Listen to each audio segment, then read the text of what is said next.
Hello there my RPG lovers and welcome to another video. Deck 13 is a small studio from Germany that's been developing games ever since 2001. This studio is not exclusively developing RPGs, they have various games from different genres under their belts. However, we're going to focus on all RPGs which Deck 13 developed and talk a little bit about them. I played most of these games before, but for purposes of this video, I went back and started playing them again. I try to approach these games as a regular gamer and not a content creator. Do I strike you as a man who cares?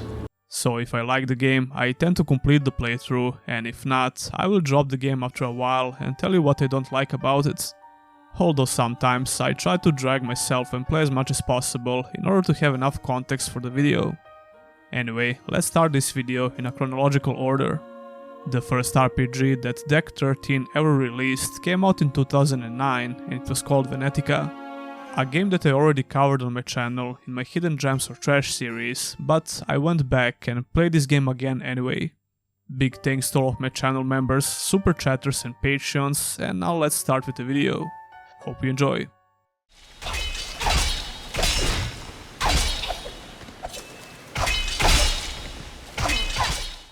Venetica is an action RPG released in 2009 for PC, Xbox 360 and PS3.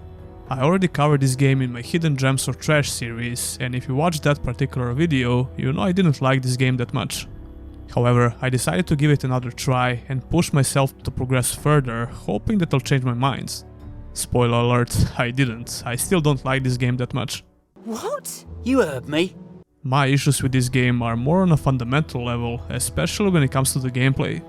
For what it's worth, I did enjoy it a bit more this time around, and there are some things to like about it. First of all, Venetica plays more like an action-adventure, I wouldn't necessarily call it an RPG. You play as a girl called Scarlet from a small fictional village near Venice. In the middle of your wedding ceremony, a bunch of assassins show up and kill a lot of people in the village, along with your husband-to-be. After the attack, Scarlet has a dream where she talks with Death itself. It turns out that Death is her father and she has to go to Venice and stop a powerful necromancer. Right after you try to leave the village, you get attacked and you die. This is where you get special powers from your father obviously, and you come back to life. The game also uses this mechanic as a double life, basically. You can resurrect when you die if you have the Twilight energy. Certain places on the map allow you to enter the spirit world to either talk with dead characters or solve some puzzles. The dialogue in this game always gives you some options to choose, and I'm not exactly sure how important those decisions are. However, when you reach Venice, you'll get the option to join a couple of different guilds, which affect how the story progresses. I found the dialogue and the story in this game solid in general, and it would be more than enough for me to continue playing if the gameplay wasn't so mindless. For some reason, the next RPG from this studio will have a lot worse writing and dialogue, but we'll get to that soon. See the town? Seeing is done with the eyes. Always remember that. Before we start talking about the gameplay, let's talk a little bit about the graphics and the performance. The game works out of the box on modern PCs, at least it did for mine. Although the UI won't scale properly if you try to run it on high resolutions like 4K, but Full HD works fine and use the controller with no issues. The frame drops is a much bigger issue because for some reason the game drops frames in some areas like crazy, no matter how strong of a PC you have. This is only the problem in some open areas, and if you're really sensitive to frame drops, you might find this annoying. You'll explore a lot of indoor areas where the game works in locked 60 FPS, so there's that I guess. This game has a weird but decent art style in general, if we exclude some character models. I'm not joking when I say that this game has some of the most hideous character models that you'll ever see. Most important NPCs that you'll meet in the game have decent character models, and then you meet people like this. What the fuck is that, bro? This was obviously an artistic choice, but that doesn't make it any better. You heard me? The environments on the other hand are pleasant to look at, and the game has a decent visual variety.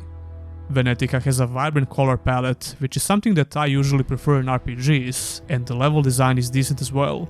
Getting to see Venice from a distance is a very cool moment, and exploring Venice is decent as well. It's not as cool as you would imagine when you see it from a distance, but still, it's not bad. Overall, the graphics are fine in general, except the issues with the frame drops and hideous character models. The exploration in Venetica is pretty average. It's like a semi-open world that has a couple of different paths to take unless you're in a dungeon.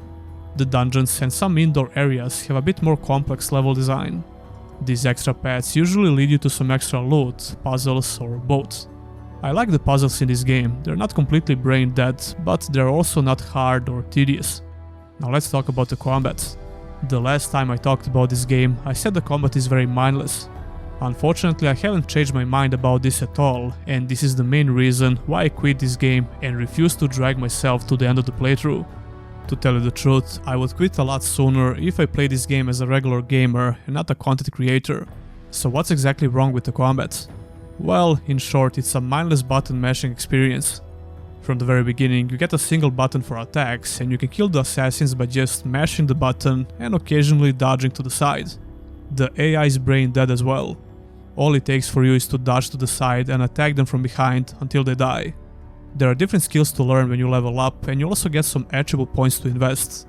I was so frustrated the first time I played the game, and I didn't even notice that you actually have a meaningful combo attack which deals more damage. You can press the attack button near the end of the attack and Scarlet will deal more damage. But even so, you can still kill the enemy by just relentlessly mashing the attack button with no rhyme or reason. One of the first abilities you can learn is to block and get an extra attack in the combo. The block is completely useless because why would you ever want to sit there and hold the block button instead of attacking? I also hate when games log the most basic mechanics like block behind the special skill you need to learn. It's stupid. The game introduces some new enemy types as you play, but they don't require you to change your button mashing style of play. This is also what totally discourages me from caring about any talents that you can learn. The bosses are not that bad to be honest, even though some of them rely too much on gimmicky mechanics. Deck 13 will double down on such mechanics in pretty much all of their future games as well, for better or worse. Mostly for the worse. There are 5 different boss fights in total, and those are the people you saw in the beginning cutscene. Like I said, I didn't finish the game, so I didn't kill all the bosses. But I know that all of them have 2 different phases, so you essentially get 10 different boss fights. That's because you get to fight them normally, and when you defeat them you have to fight them again in the spirit world. The spirit world fights are a bit more interesting, but still, don't expect anything amazing. Overall, I did like this game a little bit more than the first time, but I still wouldn't recommend it. There is no time to mourn your loss.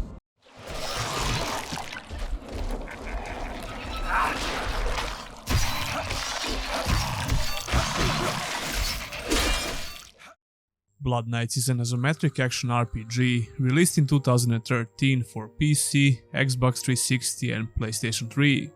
This game was developed by Deck 13 and is the first and the last time they tried to make a game of this type. The reception for this game was not that good, especially on Xbox. It has somewhat better score on PC and PlayStation 3 and it's currently mixed on Steam. After completing this game, I would say it deserves at least a little bit higher scores than that, I guess. You must be out of your mind! I went into this game with very low expectations and I thought I'm not going to like it all that much. It took me just a little bit over 4 hours to completely beat it, and that's one of the reasons why I did like this game. It definitely doesn't overstay its welcome. Now I do see the fun. It's a pretty linear action RPG with a decent fast-paced action combat, local co-op play, some platforming sections, light itemization and progression system. Blood Knights is also a story-driven RPG with a lot of cutscenes and a couple of dialogue choices that don't seem to affect the game that much. This is undoubtedly the worst part of the game and possibly one of the main reasons for such awful review scores. The story is so bad that it's actually good in a way, or entertaining would be a better way to describe it. See the town? Seeing is done with the eyes. Always remember that. You play as a guy called Jeremy, who is trying to protect a powerful artifact from being captured by the vampires. Jeremy was bound to a vampire because reasons, and shortly after this he turns into a vampire himself. The priest and the Holy Order then try to kill him and his companion, but of course they survive. Then you spend the rest of the game trying to prove yourself to the priest that you're not working for the vampires. But in order to do so, you'll need to retrieve the blood seal that vampires stole. There are a couple of important characters in the story, but it's pretty damn awful, so I didn't even bother with remembering their names. What a shame. He was so lovely when we... Anyway, time for me to go. Down, down. Follow me, Jeremy. If the Lord lets you, the strongest will have me.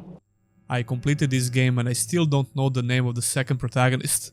And I'm pretty sure her name is only mentioned once in the entire game, but I might be wrong since I didn't pay that much attention. On the bright side, the technical state of the game is very good. I managed to run it with no issues on the highest settings in 4K and I didn't have any frame drops or bugs. There are some glitches with the NPCs, but that's the problem with the AI. Visually, the game is not very impressive obviously, but it's good enough for an isometric action RPG from 2013. The art style is very generic with little to no visual variety when it comes to places you're going to visit throughout 7 chapters of the game. I mean, it's not horrible, but it feels very uninspiring. Surprisingly, the character models are not that bad at all. I definitely seen a lot worse than this, even in some recently released games that I covered. So what about the gameplay? Well, it's pretty decent if you ask me. You get to switch between 2 characters if you're playing solo, but you can always have a friend to join you and take the control of the second character. I completed the game in single player mode and I only played a little bit in co-op with my girlfriend. Jeremy is a melee character while Alyssa uses ranged weapons and skills. Alyssa, that's the name of the girl. Strange name. I'll call you Liz. Don't you dare. Anyway, Jeremy has a couple of regular attacks that function as a combo system, along with a couple of unique abilities. The Whirlwind is the most powerful ability you can use and abuse, pretty much. There is no resource for these abilities except the cooldown, which is one of the things that makes the gameplay pretty fast. I played on normal, and I think the challenge on this difficulty is okay, if not a bit easy when it comes to boss fights. But that's not exactly because of the difficulty. The majority of boss fights just have one single mechanic that you have to worry about. Except the last boss, I guess, who has a couple of different phases, but he's also pretty easy.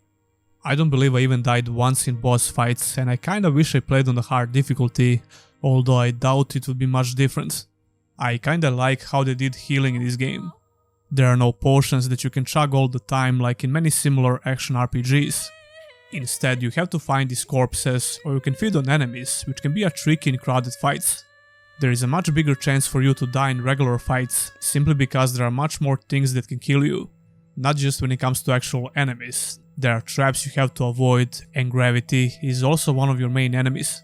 I think I died the most from falling off cliffs, but that's because the camera can be extremely frustrating in this game. It has a mind of its own, and you're going to experience some awful angles on some levels. Although dying is not that punishing because it instantly brings you back to the last checkpoint, which is usually pretty close and the enemies don't respawn. It truly seems like this game never wants to waste your time. You have this main quest that's very linear and pretty much no side activities at all, except for collecting the coins here and there. Switching between these 2 characters is pretty much necessary in some areas because of the light puzzle solving you have to do, but for the most part you can stick with the playstyle you prefer. I think the range combat is much easier because it takes very little effort to kite all enemies on the map and kill them with range abilities. And when you get crowded with a bunch of enemies, you can always switch to Jeremy for a quick spin to win move. Once you get the hang of all of the abilities and switching between these characters, I think the combat flows very well. It does feel a bit floaty, but it's not that bad. It's a decent hack and slash combat, which can be fun for a couple of hours, especially in co-op. But I also enjoyed it in the single player mode quite a bit, so take that as you will. The progression system on the other hand is very boring, because you only get to increase the damage of these abilities, and the itemization is very simple. Overall, I would recommend trying this game out if you like what you see. Seeing is done with the eyes. Always remember that.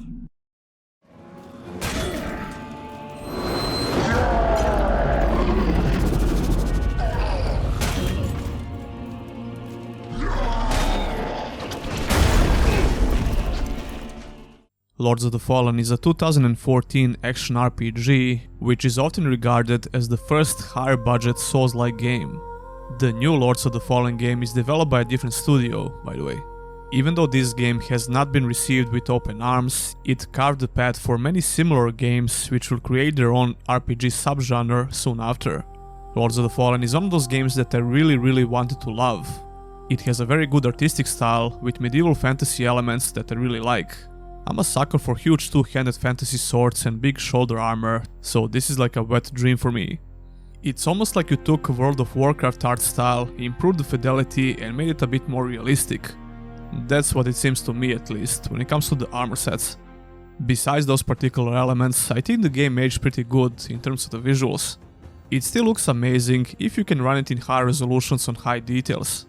I mean, sure, some textures have noticeably low resolution, but this is only a problem in cutscenes and dialogue when you get to see characters up close. I did notice some frame drops on my PC, although I really need to upgrade my hardware. Even so, I still think it should be more than enough to run this 2014 game with no issues.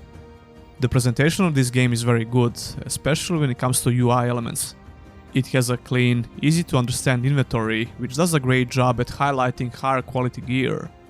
Even the icons for weapons and armor have some amazing detail. You can tell that the art team put some serious work. Overall, I think this game still holds up when it comes to the visuals, and like I said, the art style is one of the main reasons why I wanted to like it so much. Unfortunately, once again we have a huge issue with the fundamental gameplay mechanics.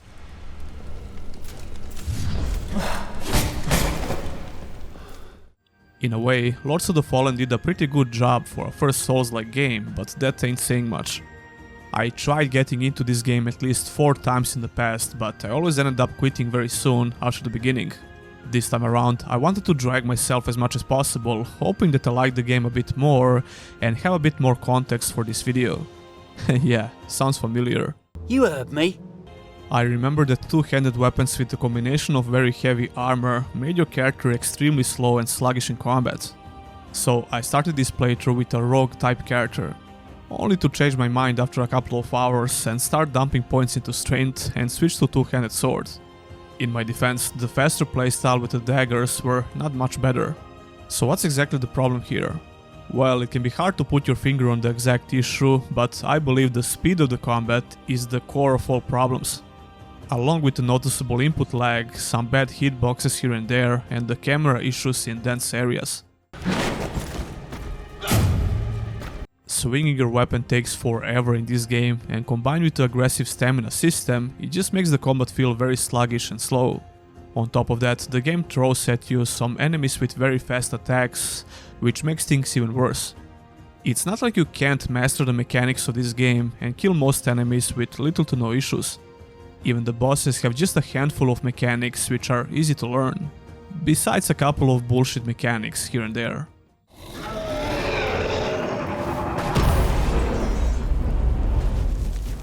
But when your deaths don't feel fair, that's where the frustration levels rise with these types of games. It all comes back to the speed of the combat in general. I don't know who in their right mind would playtest this and say, yeah, that looks and feels like a normal speed of the combat to me. It's almost like you're moving in slow-mo effect, it's ridiculously bad. On the other side, the game has a decent amount of impact on hits, and the sound effects are not the best, but they are serviceable.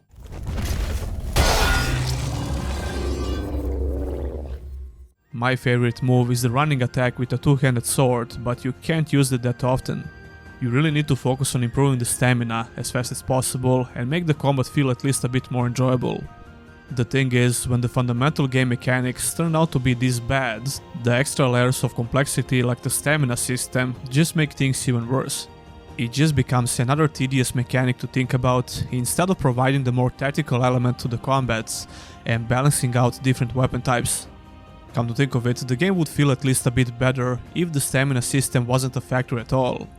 But everyone knows that stamina is one of the main staples of Souls-like games, so it's supposed to be there, even to the game's detriment. Lords of the Fallen adopts the same philosophy from Souls games when it comes to the weight. If you keep your weight from equipped items on the lower side, you'll move and dodge a bit faster. Now listen, even the fastest option in this game is very slow in other similar games. So I didn't even want to try out how it feels to control a character with maxed out heavy equipment. Ironically, this is another feature that could have helped the combat feel much better if they tweaked it properly, by just increasing the movement and attack speed by 2 times at least, which could have made it feel a bit better, I don't know. Even though the game usually feels very sluggish, it somehow also manages to feel floaty in some situations. Now, the sense of impact in this game is not that bad, even though the sound effects are not great. but attacks with particular weapon types definitely feel floaty. To break the monotony a little bit, Lords of the Fallen has a pretty good, interconnected level design. It's exactly what you would expect from a Souls-like game, but most of the earlier games in this subgenre had pretty bad level design. But Lords of the Fallen was not one of those games. Although the camera in dense areas can be your worst enemy, which only adds to the frustration. The exploration is quite rewarding and I love the itemization in this game. You'll constantly find full armor sets and different weapons of different quality.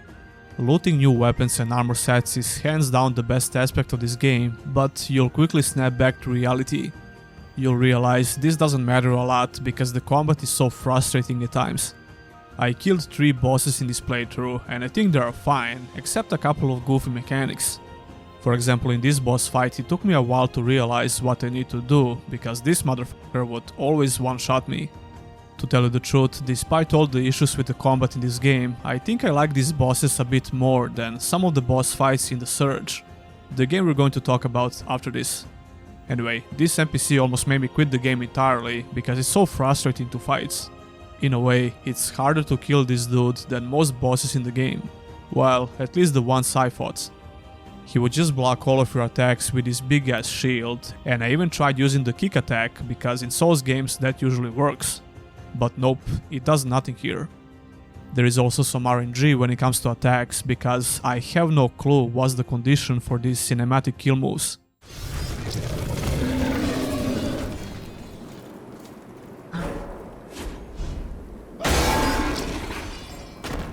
Although this is something that Deck 13 will greatly improve in their next game and even turn it into a crucial mechanic. Lords of the Fallen has some spells that you can learn as well, and they can definitely be useful, but I didn't bother a lot with that. You also get a unique ranged weapon type, which can be used for some extra free damage.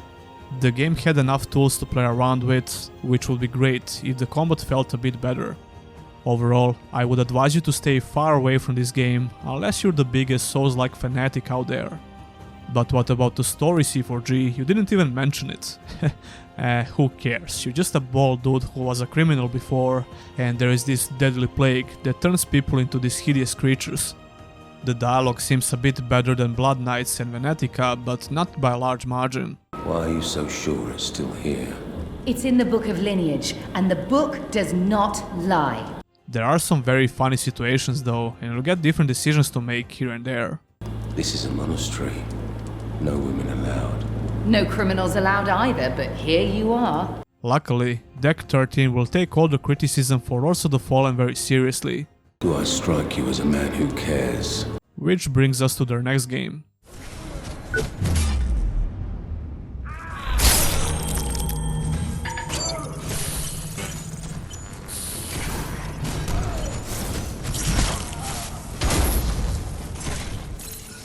The Surge is a Souls-like action RPG, released in 2017 for PC, PS4 and Xbox One. I think this game is very underrated in general, and the same can be said about the sequel as well. This was a brand new IP from Deck 13, and they didn't want to give up on the Souls-like genre. Now, we don't know for sure how many copies the Surge sold, but it was obviously enough to make a sequel. However, these games went under the radar for some reason. I always wondered why, because I personally think that both of these games are pretty good in general. They are not without their problems, of which some of them almost ruined the sequel, but still, replaying both of these games was really fun for me. Yeah, I played both of these games before, and I really liked them in general. Been sitting here so long my ass is numb. The Surge is set into a dystopian future where technology caused a lot of harm to human race. Yeah, sounds familiar.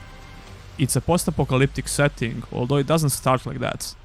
You play as a guy called Warden who is trying to apply for a job at a company called Creo.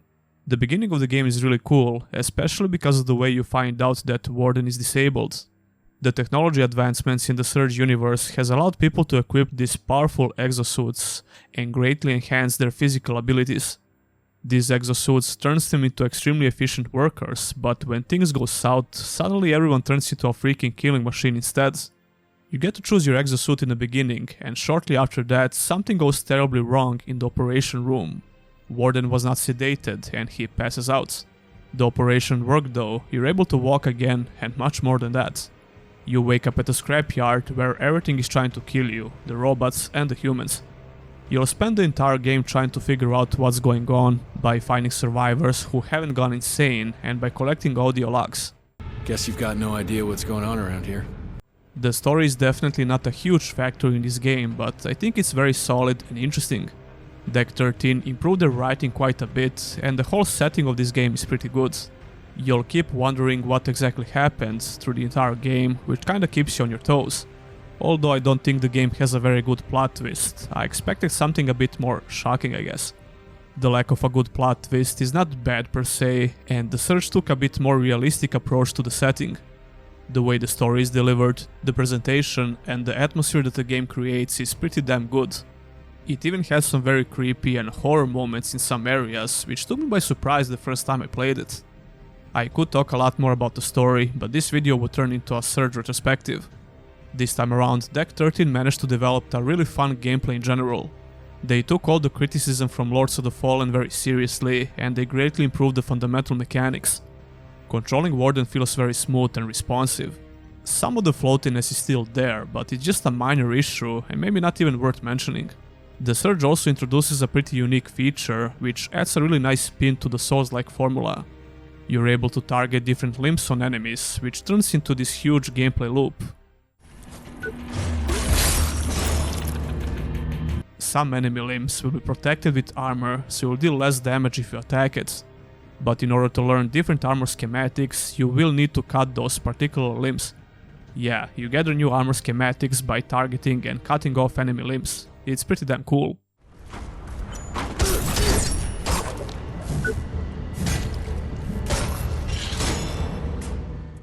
This is also the way you get materials you need for crafting and new weapons that enemies are using. You don't need to craft the weapons, you just need to cut off the arm. The armor sets, however, are a bit more complex, so you'll need to specifically target different limbs to collect full armor sets. This maybe sounds a bit more complicated than it actually is, but trust me, this whole gameplay loop makes a lot of sense. More importantly, cutting limbs off in this game never gets old. This feature is seamlessly integrated in the game and it feels really polished. Come to think of it, most Souls-like games are desperately trying to differentiate themselves with unique mechanics, which can sometimes feel really forced. The Surge doesn't have that issue because the limb cutting mechanic is seamlessly integrated and it does make the game pretty unique.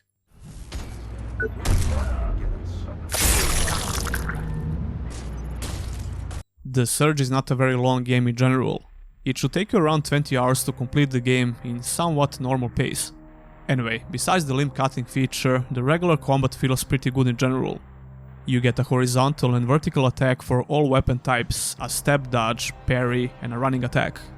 Once again, the running attack is my favorite thing to do, just like in Lords of the Fallen. It feels much better now, obviously. The vertical and horizontal attacks deal different amounts of damage depending on the limb you hit, but you'll deal more damage in general if you aim for the unprotected body parts of the enemy. Although you won't get any materials or schematics like this, so it's up to you to decide. I think this is a very good system that works with no issues. Targeting different limbs is pretty easy, although switching between enemies could be a bit smoother. Even though there is a parry mechanic, I never found it that useful in this game, which is a shame.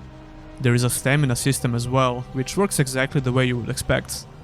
Your successful attacks will build up the energy levels, which you'll need in order to perform the finishing moves. But it can also be used for other purposes, which brings us to implant system. As you progress through the game, you will loot implants with different effects, which can shape up your build. For example, these implants can affect your healing, add some elemental effect on your weapon, improve your drone attack, and so on. Oh yeah, you get a drone as well, which is not that useful in fights, so I didn't care that much. There are implants to find which can improve the drone, but not enough for me to care. The sequel will do a much better job with this. Later in the game, you unlock the ability to use the drone for opening some doors, which was the cause of my frustration with the game.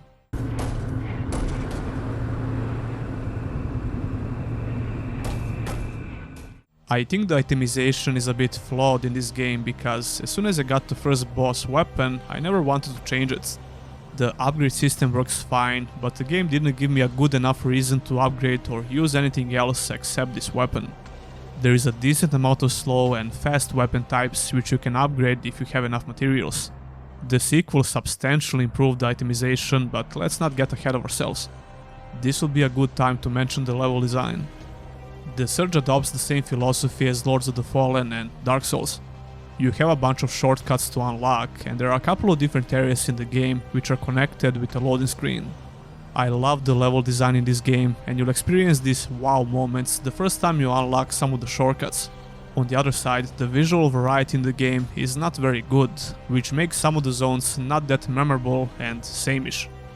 This can cause some frustration if your memory is not that great. I did find myself running in circles sometimes, but overall I don't think it's a huge issue. The drone feature for opening doors that I mentioned can easily be missed sometimes, which also caused me to run in circles like an idiot. Also, there is an area or two where shortcuts feel very forced, but other than that, I really love the level design. So what about the boss fights? Well, it's a hit and miss.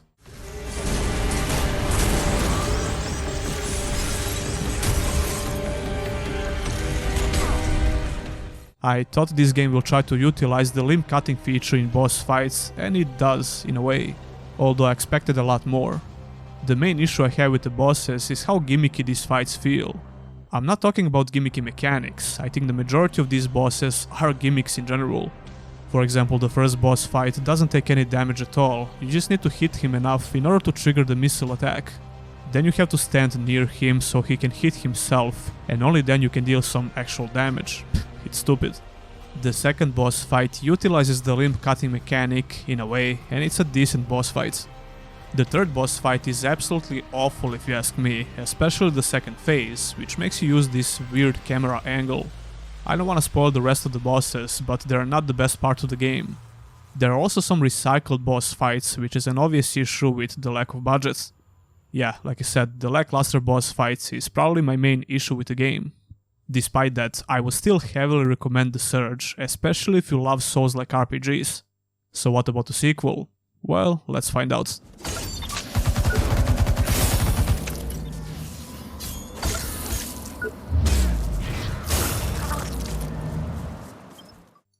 The Surge 2 came out in 2019 for PC, PS4 and Xbox One. Deck 13 didn't try to reinvent the wheel with this game. The Surge 2 was a direct sequel, and they tried to improve every major feature from the first game. This time around, the game is set in Jericho City and its vicinity, which also means the sequel features more open areas. The main character was in a plane crash, which you can see in the beginning cutscene, and he wakes up at a local hospital. This is where the game begins, but before that you get to customize your character. Yeah, the Surge 2 includes a simple character creation feature, which is definitely appreciated. In the first game, Warren was a fully voiced character, and we didn't have any customization options, but this time around the main character doesn't have a voice. I would also like to tell you a bit more about Warren, but that would count as a spoiler. Anyway, you will discover these weird anomalies as you progress through the game, which will show you what happened before.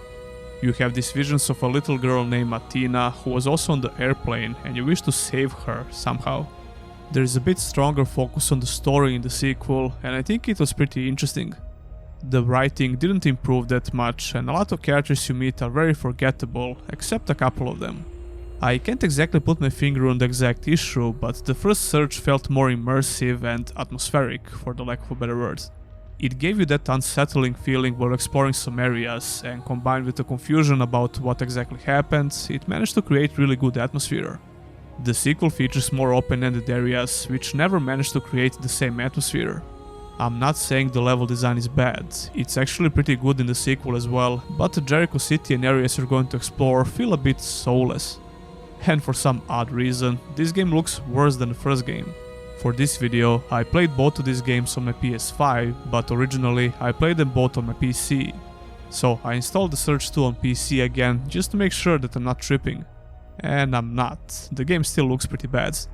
One of the big reasons for this is the washed out color palette, which makes some areas look really bad and awkward. But the game is still not afraid to be really dark in some areas, and once again you have to use your lights on the exoskeleton in those situations. The character models are pretty much the same in terms of the visual fidelity. The best part about the visuals is the armor and weapon design, which is pretty damn good and varied. So what about the gameplay? Well, like I said, Deck 13 didn't try to reinvent the wheel. So instead of repeating myself, I'm going to focus on all of the major changes in the sequel and how it compares to the first game. The general idea of the combat is pretty much the same, but the sequel feels even more fluid and fun to play in general.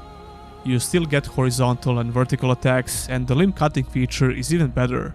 More importantly, you have even stronger reasons to cut enemies in half because of the much improved itemization in the game. Yeah, the Surge 2 features a way stronger itemization. You'll find a bunch of different armor sets and weapons, and fight a much more diverse set of enemy types. I talked about the shortcomings of the itemization in the first game, but the Surge 2 definitely made me care a lot more about these features. The bonuses you get on armor sets are pretty good, as well as the variety of different implants. You can even combine pieces from different armor sets and get unique bonuses that you prefer. I experimented a lot with different weapons in this game and upgraded at least a couple of them to the strongest MK level. There is a brand new weapon type which looks and feels very fun to use, as well as all the weapon types from the first game. Fast, slow, or something in between, no matter which style of combat you prefer, you'll be satisfied with these weapon types, at least I did. Then we have all the improvements for the drone. The drone in the first game felt more like a gimmick than anything else. Well, that's not the case in the sequel. They improved the gameplay with the drone quite a bit, and now it's an actual option in combat. You'll find different abilities and ammo for the drone which can shred enemies.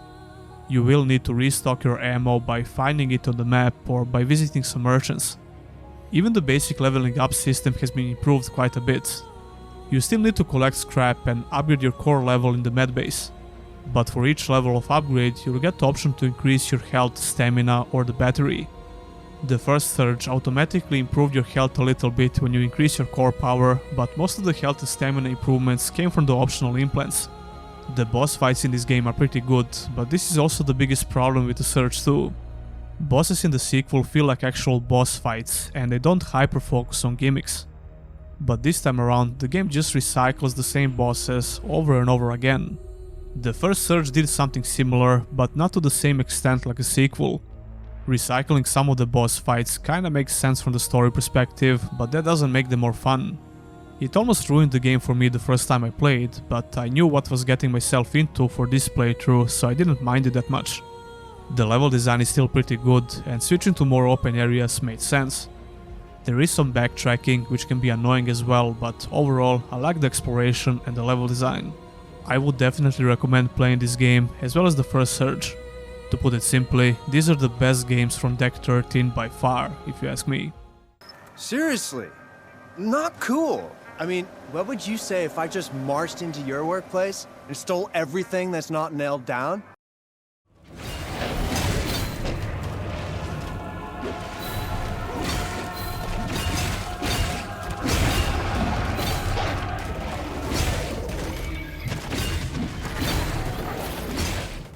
Atlas Fallen is the latest game from Deck 13. It had a very quiet release back in August of 2023 on PC and current-gen consoles. I wanted to cover this game with a review on the release date, but I failed to get a review key. And now I'm glad I didn't, because I would not have nice things to say about it. Welcome to the land of boredom. Unfortunately, Atlas Fallen is the most soulless and boring game that Deck 13 ever released. I'm not kidding when I say that I would rather go back and play any of these games that I covered, rather than continue playing Atlas Fallen. Yeah, even Blood Knights. Seeing is done with the eyes. Always remember that. This game suffers from identity crisis, pretty bad storytelling and dialogue, bad voice acting, repetitive combat, and meaningless open worlds. If you played previous games that I covered, you can still see some resemblance in Atlas Fallen. The character models look very similar to characters from the Surge games, which is not a compliment. There are obviously some visual improvements, which can be seen in character creation menu. But when you interact with NPCs throughout the world, they almost look exactly the same like before, probably because of the same lighting techniques. The environments are okay, but the visual fidelity of this game won't blow you away.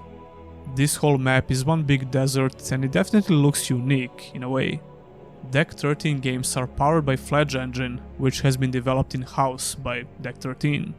I can always appreciate that, especially considering that Deck 13 is not a huge studio. But the end result is what matters the most, and I think they pushed this engine to its limit when it comes to the visuals. Putting the visuals aside, this time around, Deck 13 decided to step away from the Souls-like genre and try to make something new-ish. The way you glide through the sand and explore this open world is the big part of the new gameplay loop, along with the fast-paced action combat and a bigger focus on linear storytelling. Atlas Fallen differentiates itself from all previous games from Deck 13, and not in a good way, unfortunately. Welcome to the land of boredom. There is a very brief intro cutscene, which tells you about some deity called Telos and how the essence is not meant for men. People are fanatically worshipping this god, and they are trying to protect themselves from the wraiths that roam the deserts. After customizing your character, you start off as a nameless caravan rider, I guess, but before that you go through a tutorial. The tutorial makes you play as a different character that looks like he came straight from Avatar movies. It turns out he is connected with the main character. Shortly after the beginning, you get a quest from the captain to leave the camp on a very dangerous mission and find the item that someone stole from him. The writing and the story in general somehow got a lot worse than in Surge games. Let him come! He's the fattest pig of all!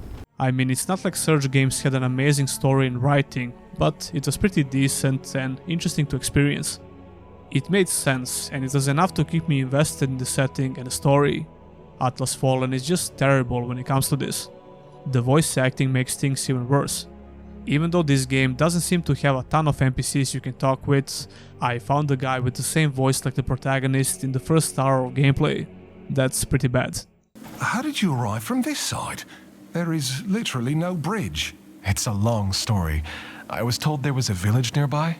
Castrum 7 is right on the other side of that rope bridge. It's kind of the only bridge standing after that Watcher Fury. Watcher Fury? Yeah. The main story feels like one giant fetch quest where you have to find materials to improve the gauntlet. I didn't finish the game, so it could get better or even worse for all I know. Speaking about the gauntlet, let's talk about the gameplay. The gauntlet you find grants you the access to special abilities, but it also introduces a new character who will be your guide throughout the game. It's the same Avatar dude from the beginning, but he seems stuck in the gauntlet. This gauntlet allows you to fight the wraiths in the desert, and you'll spend the majority of the game gathering materials to improve it. Controlling the character feels very good and responsive.